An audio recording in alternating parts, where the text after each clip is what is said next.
Hello YouTube, this is Morgan Airspeed Prime here with my next Avatar comic review. This one's going to be for Avatar The Last Airbender, The Rift Part 2. But yeah, first of all, sorry if you can hear the rain. It's absolutely lashing outside. It's like it hasn't rained really that badly for the past like month or so, and all of a sudden today it's absolutely lashing. So can't really do anything about it. Hopefully the sound isn't too bad in this video. But anyway, The Rift Part 2. As usual, I'll do this. First, I'll start off with my non-spoiler thoughts, and then towards the end, I'll say I'm going to start my spoiler thoughts. So, if you don't want to get spoiled, turn off the video. If you don't mind, continue watching. I'll definitely let you guys know when that spoiler section is actually happening.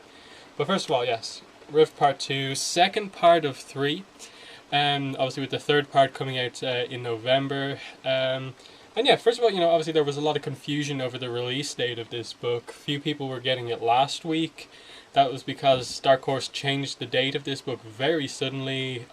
No one really knows if it was to the 2nd of July or to the 9th of July. But I think most stores started to sell it on the 9th. And because a few people got it on the 2nd, people were saying that that was the full release date. But as far as I'm aware, only very few stores actually got it last week. And July 9th was the full release date of this book, even though it was meant to be July 16th, next Wednesday. But either way, we get the book a week or 2 weeks early, depending on where you got it. Add to that, the preview for this book came out very late, only about a week before it came out on the 2nd.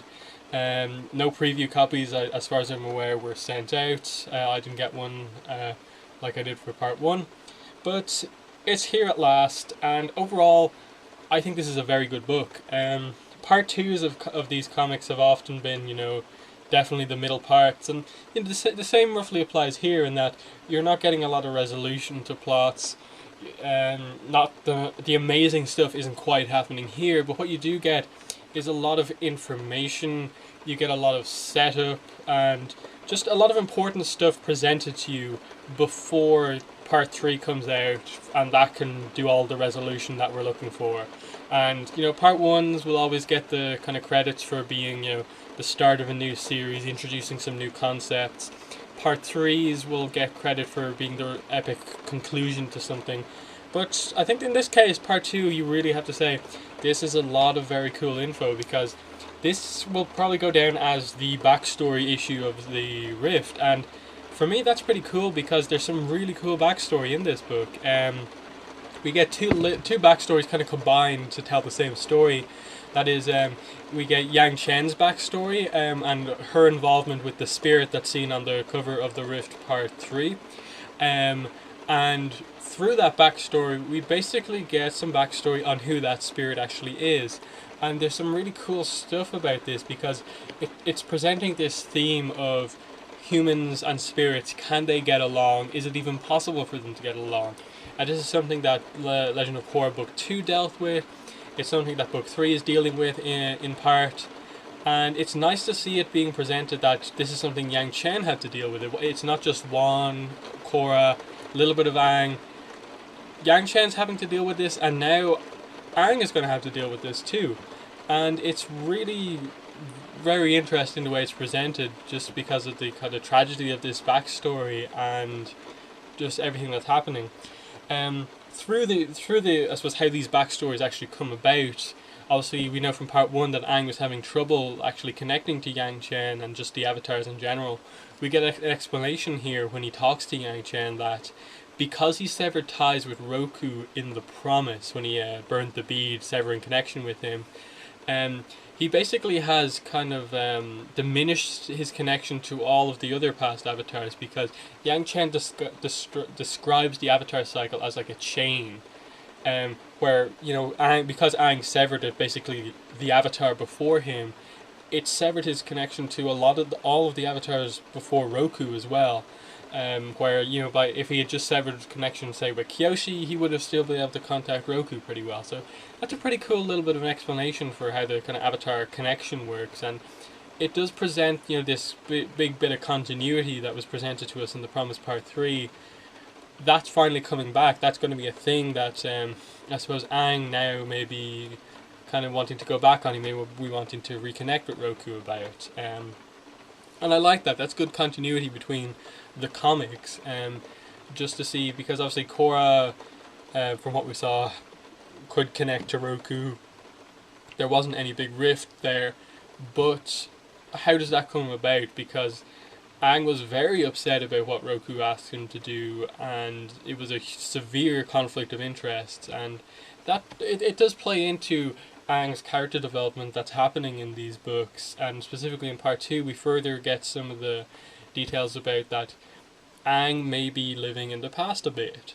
Now, I will say about Toph and Aang in this story that the message that the book is trying to convey about where their character development is meant to go, where they're meant to develop, it's a little bit muddled, because with Aang, they're trying to present that he's kind of living in the past a bit. He's trying to hold on to it too much with his training of the air acolytes in the ancient airbender traditions. The want to kind of bring back this Avatar Yang Chen festival and all this other sort of stuff, and they're kind of presenting Toph as, disliking this and thinking Aang's living in the past. Yang Chen says this as well, because she describes that Roku is living in the past as the reason for why Aang didn't agree with him over how to handle the whole Zuko situation in The Promise. And it's just a little bit confusing, because the way Yang Chen says it is that it's as if Aang actually has a problem, but nearly every other aspect of the book presents it as Aang doing this thing with the Air Acolytes and living in the past a little bit is helping, because through him celebrating the Yang Chen festival, it allowed him to connect with Yang Chen when he otherwise couldn't. He's helping to bring back a long lost culture through his training of the Air Acolytes. Toph is kind of being presented as being disrespectful for being so against these things that he's teaching the Acolytes. It's just a little bit confusing as to, like, are you really trying to say that Aang is wrong for trying to bring the air nomad culture back?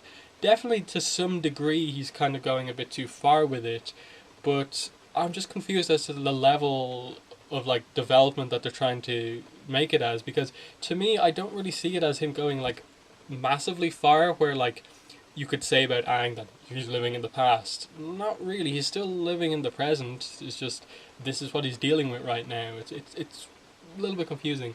And then on Toph's side of things, her character arc, not just her thing with her father, is about. It seems to be about respect. That very much comes up in this book. That how she handles her anger over the way the acolytes are being thought by Aang is it's quite rude, actually, just to see Toph like that be so, like, dismissive of it, and really just after Aang's taught them all this stuff, and they're very eager to learn about this culture that they care about just as much as Aang, and for Toph to kind of just cut them down about it, it really kind of presents Toph in a little bit of a bad light. And then there's a moment later on in the book with Satoru where respect is brought up in relation to why Satoru is so overly respectful to his uncle, and how Toph kind of, we know what she's like, she kind of doesn't really have much time for that sort of respect, bowing to people, that sort of thing. She just wants to take people at face value and stuff like that. And then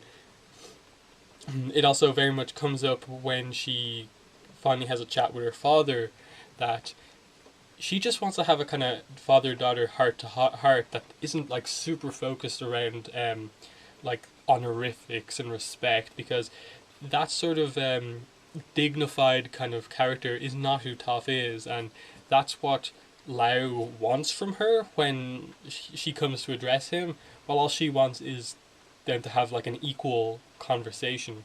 And that is kind of what happens over the course of this book with Toph and her relationship with her father Lau, in that initially it's played off as, as you've probably seen from the preview for this book, 8 pages, he basically at the start of the book says that he disowns his daughter, that he doesn't have a daughter anymore and stuff like this. And it's very sad because Toph wants to open up communication with him, but he's kind of not allowing it to happen.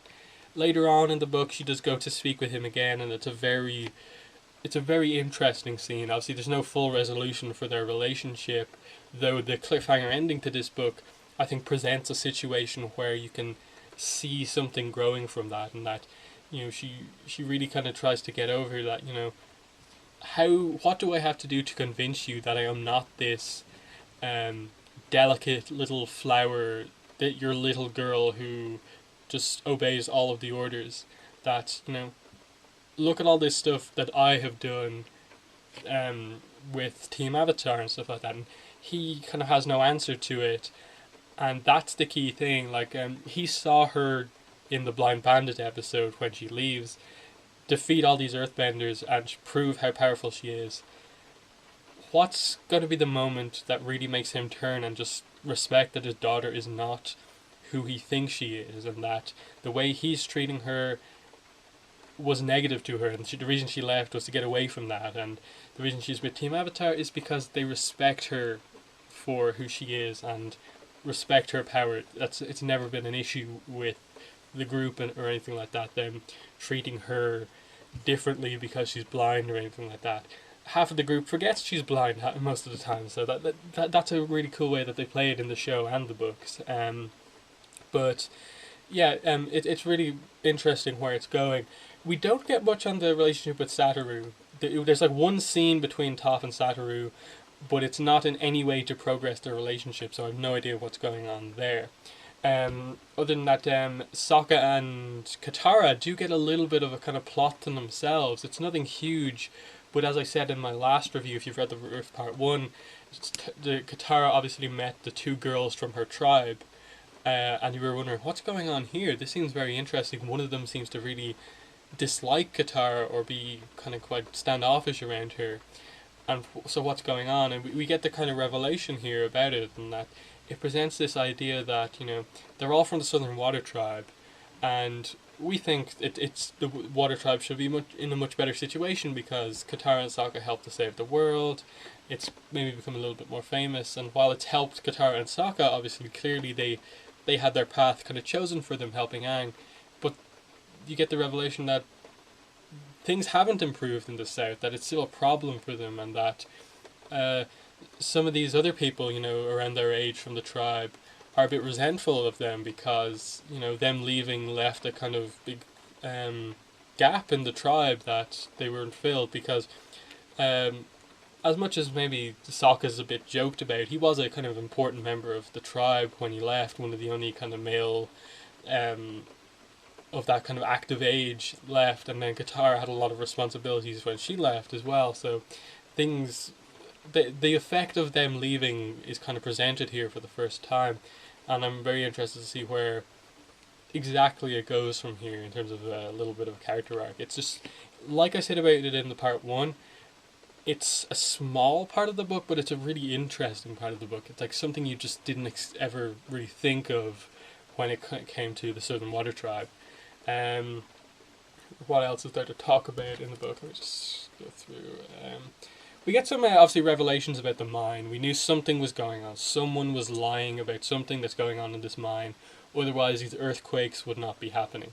Now we get some kind of more spiritual reveals about why this is happening, but we also get some more kind of human-focused, a little bit of a villain kind of coming out focus here as well, which is pretty cool. There's appearance of a fan favorite character, which is a really good scene in the way they play it up. I think people will very much love it. Stick around to the spoiler section if you want to know who this character actually is. What else do we have here? There's some funny moments, like Sokka and Katara have a very kind of funny moment just before they have that more serious moment happen. And, some of the spirit stuff, the backstory that I talked about at the start, is quite emotional. We get some, like, Guri Huru with an attempt at some really, like, traditional art. I'm just going to give you a glimpse of it there. It's really cool. Like, it's only like a page and a half that they do it for, but it's really very interesting. And then the cliffhanger definitely like sets up, an action-packed start to the Rift Part 3. Leaves characters in a position where you can see exactly where some of these resolutions are going to come from with regards to character focus, and then leave some other stuff open to still kind of get some setup going into the finale, obviously. But overall, not in terms of like final stuff about non-spoilers, very good book. I definitely recommend getting it. If you like the Rift Part 1, I think you will enjoy how this is continuing. You will enjoy the middle part of this series, because it just is a fascinating read. It's definitely one of those cases where you'll finish this and be like, where's part 3? Why do I have to wait 4 months for it to come out? And very much the same case for me, because this is so good, I just want the next part now, and 4 months is looking like an eternity at this point for me. Thankfully, we'll have Korra for the next couple of weeks to kind of keep our minds off the fact that we're waiting for this for a while, but still, disappointing that it's so far away. But the Rift Part 3 looks to be shaping up very well. So there's my non-spoiler thoughts. So if you do not want to be spoiled about the book, because I'm going to talk about basically all of the big things that happen in it, please leave now. If you say you got spoiled from this, from listening on here after this, it's your own fault. So just now, final warning, spoilers coming up. Okay, so spoiler thoughts. First of all, the big kind of character reveal. The book plays it up less as like a big world-changing reveal and more of just like, hey, fun stuff happening now, because the Cabbage guy makes his Cabbage merchant makes his comic debut, and I think it's a really well done kind of character introduction in the book, just because of the role he plays. Because it's one of those things when you actually think about his appearances in the book, in the show, he's never actually like fully interacted with Team Avatar as such. And so you get the interaction where like he now is running a restaurant in the city, obviously where the refinery is. Obviously with all cabbage food items, everything involves cabbages. So Aang walks in and he's like, "Don't break anything, please." And he's like hiding, asking like Aang to leave, and he says, "No, no, no, no. We're peaceful. It'll be fine." And he's just like, "Do I know you?" So you have it right there that even though Aang has Aang and his friends have inadvertently like ruined this guy's life effectively, he has no idea who he is, but the cabbage merchant knows who he is, the Avatar. And you kind of get this moment as like he kind of realizes that like Aang isn't just like dangerous, and then like they're like, we just want to eat here and celebrate our festival, and he's like, okay, you just have to order something, and then they ordered like I think it's cabbage cookies, which is fun. And then the key thing and the kind of plot related just kind of standpoint is that it's inside the cabbage merchant restaurant where Aang actually connects with Yang Chen, and as he's in like the Avatar state, his eyes glowing, his spirit's kind of not really there. He's his body's kind of unresponsive. The cabbage merchant's like, "What's he doing? Is he gonna blow up my shop?" It's just really well done and played up very nicely. Like this could have went kind of badly and like just overdone a fan reference, but because of the new kind of approach to him and the interesting take, it works very nicely. He doesn't really play like a role as such in the book in terms of like being a big character, but I just like that the big moment in this book, the backstory, actually occurs in the Cabbage Man's restaurant, and maybe it's a hint towards how he kind of develops Cabbage Corp eventually. That okay, he went from just having a kind of stand that has cabbages to having like a cabbage themed restaurant, and maybe he expands it out, and eventually this is where Cabbage Corp comes from. I'm seeing a little bit of a story maybe developing here if he possibly becomes a recurring character throughout these books. Just he appears wherever the gang is going, just becoming further and further up in the world just because the war is over now or something like that. This kind of like almost reverse kind of thing happening to him where bad stuff keeps happening as the war is going on.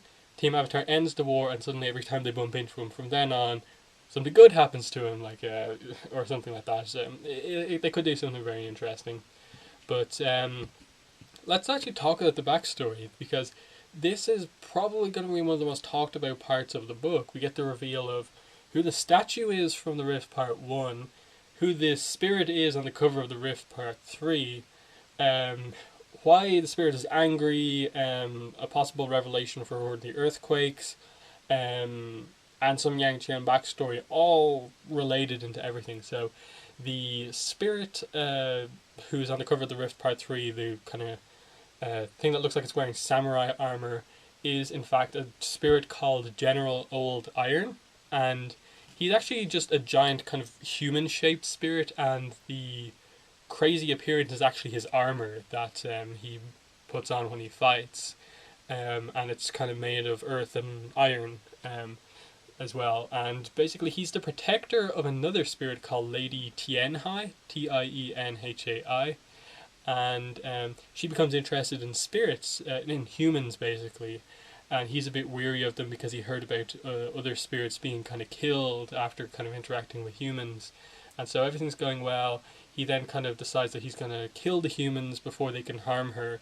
She steps in, and basically their friendship ends over this because he's becoming kind of violent towards humans, and so their friendship ends. He leaves, kind of not he's not a protector anymore, and then where Yang Chen comes into play is that she's just finished her training as the Avatar, and her first mission basically is to go to this town which has kind of predicted that it will undergo like a great tragedy that night.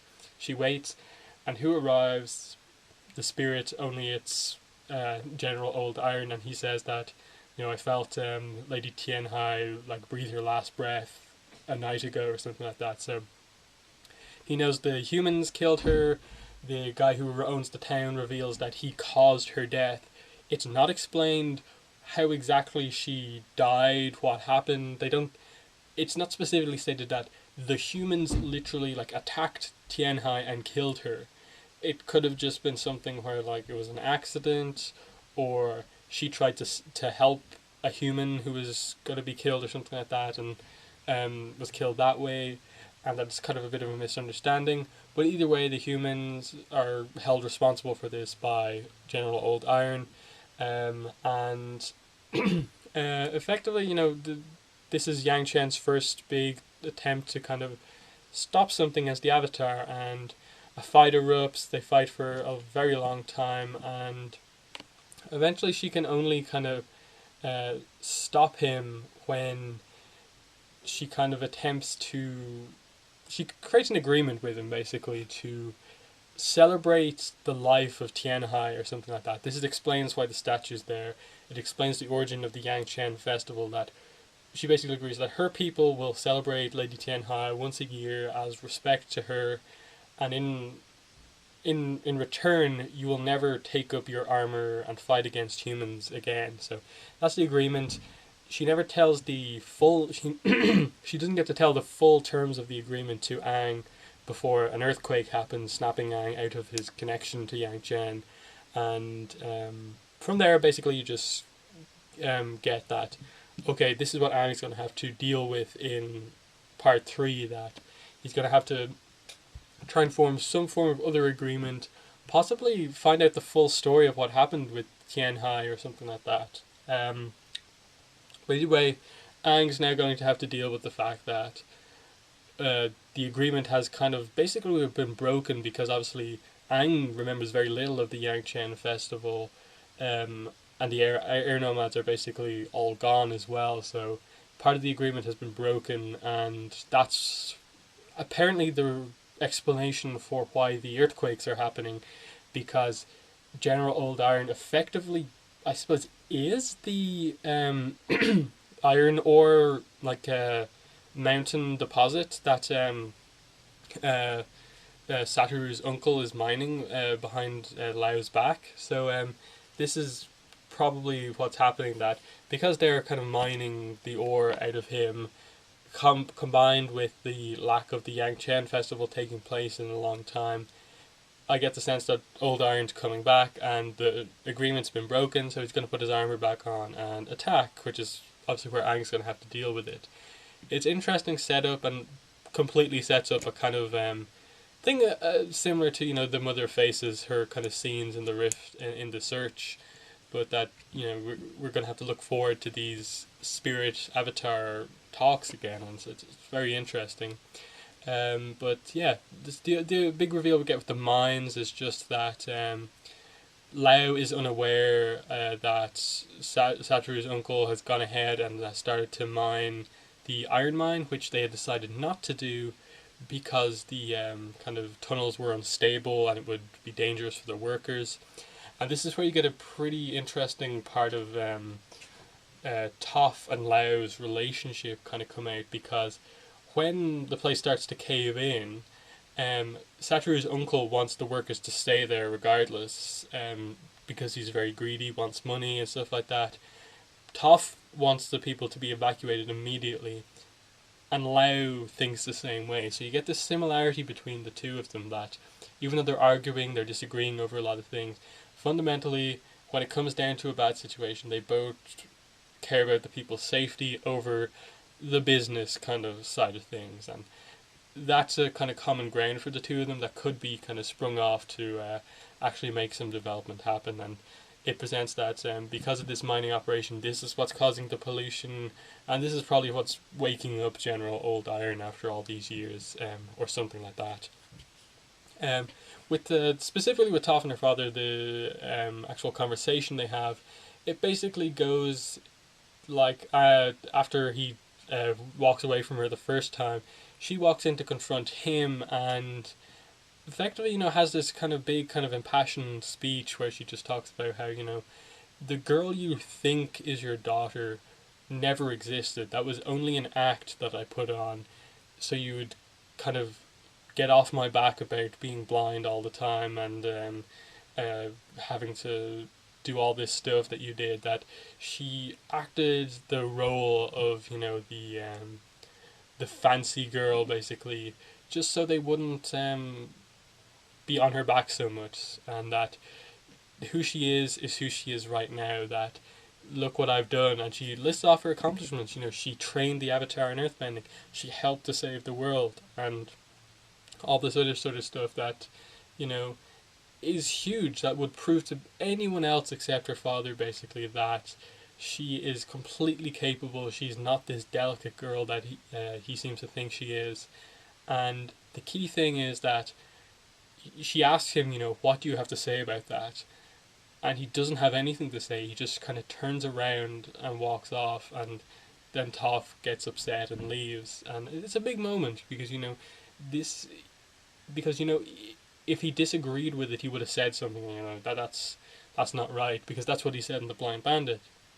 But because he didn't have anything to say, he kind of knows it's true, and you definitely get the sense that he's beginning to understand, but he's just kind of stubborn like Toph, and is just not going to kind of admit it to her, which kind of shows the similarities between the two once again. But another key moment is that just before she walks in, as she walks in, basically, Lau is looking at a picture of his family. Toph's there, his wife is there, and as she walks in, he kind of slides it away so it's out of view, and that's very telling that he cares about his family, and he is upset about what's happened to the family. No reference about what happened to the mother, really. I don't know what's gone on there, but either way, there's some really cool stuff happening. And how the book ends is with the cave-in, and what characters are trapped. Trapped in the cave-in are Toph, Katara, Lau, Satoru's uncle, Satoru, I think, as well. Some of the rough rhinos and some of the workers as well. They're trapped in this cave-in, and the only thing keeping them from being squashed is basically Toph's metal bending. That because the earth is so enriched with iron, only she can actually keep the earth up because it's so heavy in iron content. And so, as the only kind of metal bender right there in the vicinity, Aang can't just earthbend them out. She's just kind of keeping them alive in this kind of bubble that she's holding there. And the key thing here is that Lau's down there too, and he's actively seeing his daughter save everyone's lives. That him living is completely dependent on his daughter showing how powerful of a bender she is. And if this doesn't convince him of anything, nothing will. And this is going to be a key moment at the start of the Rift Part 3. Can't wait to see what happens at the start of that book. What else is there to talk about? But overall, this book is very, very good, I think, overall.